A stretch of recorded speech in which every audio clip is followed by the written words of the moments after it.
Welcome, today I'm in front of your OnePlus Nord 2T and I'll show you how to remove SIM pin from SIM card on this device.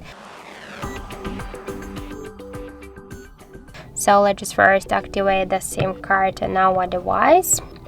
I just enter the currently password.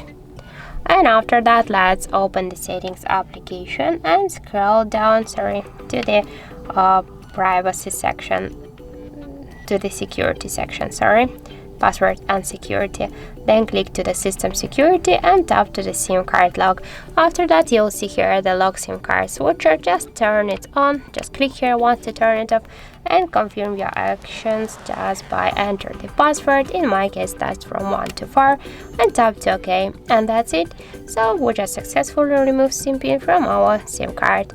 Thank you for watching, and if you find this video helpful, don't forget to leave a like, comment and to subscribe our channel.